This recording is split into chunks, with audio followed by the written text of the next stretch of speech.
Você já conheceu alguma avenida 31 de março, um viaduto 31 de março?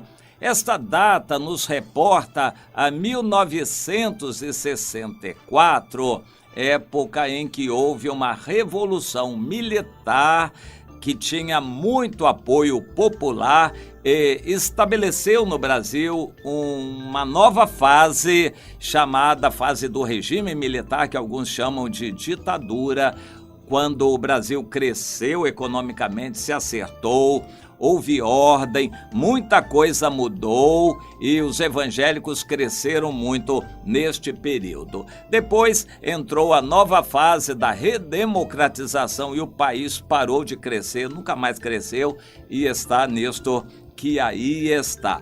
Existe liberdade? Será que existe?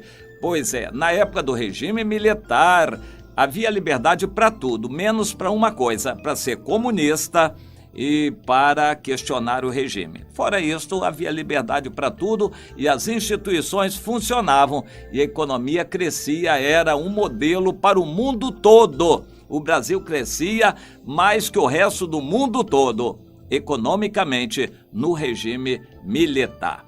Bom, eu quero falar de 1964.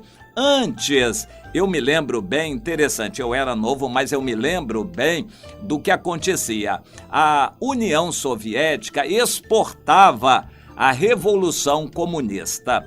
Ultimamente nós tivemos um vislumbre disto, quando a Venezuela, com seu Hugo Chávez, exportou a Revolução Bolivariana e conseguiu atingir alguns países, Peru, Equador e Bolívia, e também, de certa forma, a Argentina, tocou o Paraguai e o Brasil. Então, esta tendência de esquerda das últimas décadas, de certa forma, foi financiada, primeiro, pelos petrodólares da Venezuela, com seu Hugo Chávez, depois com o dinheiro do endividamento do Brasil, o tal do Fórum de São Paulo, criado pelo então presidente Lula, para financiar esses regimes de esquerda. Eleições, por exemplo, quando seu Evo Morales ganhou na Bolívia, foi totalmente financiado com dinheiro do Brasil. E essa influência foi para outros países do mundo também. O Brasil ajudou muito a Palestina, os palestinos, como o Brasil manteve um relacionamento muito estreito com a Turquia, com o Irã. O Brasil financiou obras gigantescas em Cuba, Nicarágua, em certos países da América Central. Ultimamente, pois é, este financiamento, na época, até 63, era proveniente da Rússia. A União Soviética financiava com muito dinheiro a Revolução Comunista. A pregação comunista era financiada por esse grande gigante da época que era a União Soviética. E onde eles chegavam e o comunismo conseguia tomar o governo, eram milhões de pessoas que eram mortas, assassinadas. Sempre milhões. Por menor que fosse o país, 1 milhão.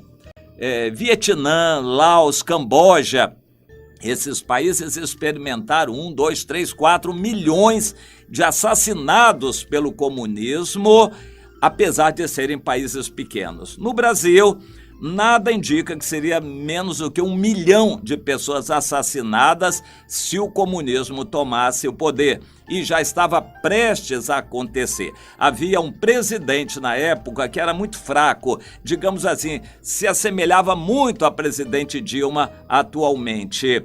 Ele era muito fraco, mas era bem intencionado até. Ele gostava dos pobres, ele fazia leis a favor dos pobres. O presidente João Goulart era, digamos assim, um inocente útil. Ele era simpático a esses movimentos de esquerda, mas aqueles verdadeiros líderes estavam organizando uma revolução para tomar o poder no Brasil. E isto trouxe uma situação horrível para a população, principalmente de classe média. As pessoas temiam pelo que ia acontecer. Todo mundo sabia que estava às portas um golpe comunista no Brasil. E o povo de Deus então começou a orar. Os evangélicos eram poucos em número, mas se uniram em um dia nacional de jejum e oração. Deus providenciou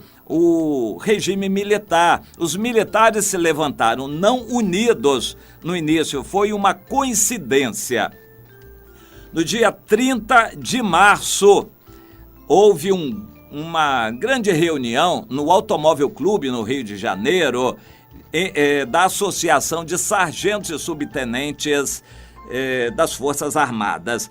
Um pastor amigo meu me contou, ele era o secretário da mesa, estava secretariando a mesa. Eles convidaram o presidente João Goulart.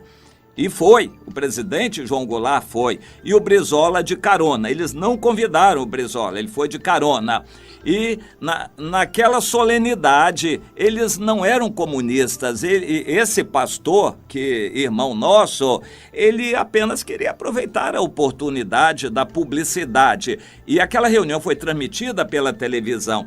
Ele disse que o Brizola tomou a palavra e falou muita bobagem, mas depois veio o presidente João Goulart e pregou a insubordinação. Ele disse mais ou menos assim: vocês, praças, os de baixo aqui são o verdadeiro exército do Brasil, como que pregou a insubordinação contra os generais, contra os que comandavam as Forças Armadas. Lá em Juiz de Fora, Minas Gerais, um general de sangue quente chamado Olímpio Mourão Filho ouviu aquilo e disse: a gota entornou, não dá mais para aguentar uma situação dessas, e tomou a decisão. Naquela noite mesmo, ele botou de prontidão as tropas, mandou chamar todo mundo. No dia seguinte, partiu com a brigada dele toda em direção ao Rio de Janeiro para destituir o presidente da República. Botou a tropa na rua no dia 31 de março. Bem, foi criticado. Os outros generais disseram: você está estragando tudo, você está precipitando. Se o presidente João Goulart fosse um pouquinho violento e mandasse reprimir aquela revolta, não haveria revolução. Mas ele ficou atônito, sem saber o que fazer, e daqui a pouco outros generais começaram a apoiar, mas ainda ninguém acreditava que aquilo teria resultado. E o golpe final foi com o general de São Paulo, que era amicíssimo do presidente, tinha jurado lealdade ao então presidente João Goulart. Ele se chamava Amaury Cruel.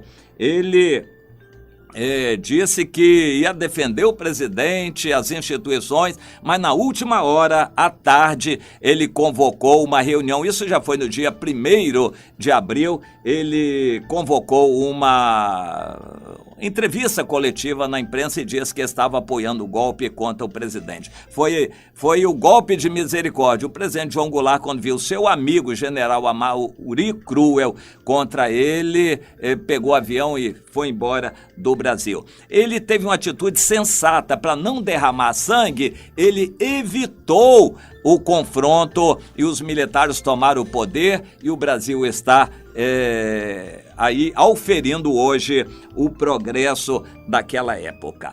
Os tempos de hoje parecem, mas não são iguais. E um Lula, uma Dilma, esse pessoal do PT não é como o João Goulart daquela época. O povo de Deus está atônito, começando a orar. Ninguém sabe o que vai acontecer com o Brasil nos próximos dias, e há uma expectativa ruim em todas as pessoas, e as revelações de Deus são as piores possíveis. Deus, ele mesmo, fazendo a história acontecer contra o Brasil, e o mal vem, o caos vem, o morticínio vem. São muitas as revelações que eu quero contar em outra ocasião, que o Senhor tem dado sobre o que vai acontecer no Brasil brevemente. E eu escrevi no meu blog: 1964 não se repetirá mais.